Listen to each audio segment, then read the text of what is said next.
Hello, I'm Lou. Thanks for visiting Toastmasters International to learn more about gestures and body language. Since 1924, we've helped more than 4 million people gain the confidence to communicate in challenging circumstances and one of the most demanding situations you'll ever face is speaking to an audience. Here are some time-tested tips to help you prepare so that you feel empowered to impress others. As a speaker, you know that the messages your words convey can be helped or hurt by the messages your body sends. To be truly successful in communication, you must be in command of your hand gestures, posture, facial expressions, and overall body language. Today, I'm going to share some great tips that will help you master your movements. Have you ever been in front of an audience and had trouble letting go of a lectern? Or have you ever had any other problems? Nervous mannerisms can mean trouble for speakers, like shifting your weight, adjusting your glasses, wringing your hands. These are examples of things you might be doing that lessen the impact of your presentations. And, tugging at your clothes, that's a problem too. You'd be surprised how nervous tics and inconsistent body language can distract an audience. Gestures that are not coordinated with the speaker's message will sap the speaker's energy and shift the audience's focus away from the intended message. Worse yet, it can cause an audience to laugh or even leave if they find the mannerisms difficult to watch. So what should a speaker do? The answer is planning and practice. The more you rehearse your speech, the better idea you'll have for what gestures can help emphasize a point. For example, if you want to explain to a group that your new cell phone is the size of a baby bird, you could make a cradling gesture by cupping both hands together and hold them out to be viewed. This descriptive gesture conveys the message of size while supporting the metaphor of a tiny baby bird that requires gentleness. Knowing that you're going to perform this gesture at a targeted moment in your speech will guide you as you prepare. And when you perform planned gestures in a speech, you'll be able to channel nervous energy into constructive movements that help your ideas.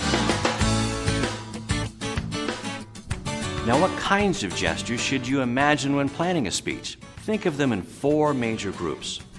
First, descriptive gestures, like the baby bird cradle, help make your words more clear. They can help describe things like the size, shape, and location of objects you're discussing. Second, emphatic gestures underscore what you're saying. They show strong emotion about something, such as a clenched fist that might show anger or determination. Third, suggestive gestures help you convey ideas and emotions, like shrugging your shoulders might suggest some irony in what you're saying. And fourth, prompting gestures are a good way to ask your audience to participate or respond. If you want them to raise their hands, for example, you may raise your hand to show them. Well, that's a lot of gestures, isn't it? And that's good. For all the choices, you can select those gestures that naturally fit what you want to say. Start by thinking about the ways you normally move and try to rehearse those movements that come naturally for you. And if you feel you have to force something that doesn't come out of your instinctive whole body movements, think of some other gesture or movement that feels more natural to your style. Once you let go of the lectern and begin to move around, you can take note of which movements help get your message across. Beware of nervous mannerisms, though, and if you catch yourself repeating the same motion too many times, that's your nerves talking, not you. Movements such as this are probably not expressive enough to be in your speech. Instead, think of gestures that support the ideas in your talk. Try to focus your thoughts on words you'll be sharing from one point to the next. What movements are your natural response to what you're thinking, feeling, and saying? Stop. I have a word of caution. Be careful that your gestures are culturally sensitive to your audience. Some gestures are offensive in one culture and not in another. It's important to know your audience and then plan your gestures in terms that they can understand and accept. Coordinating gestures, eye contact, and walking can be a challenge. Just remember that you'll have trouble making eye contact while walking across the stage, so limit the number of times you walk. When you arrive at a destination, be sure to stay there and make eye contact.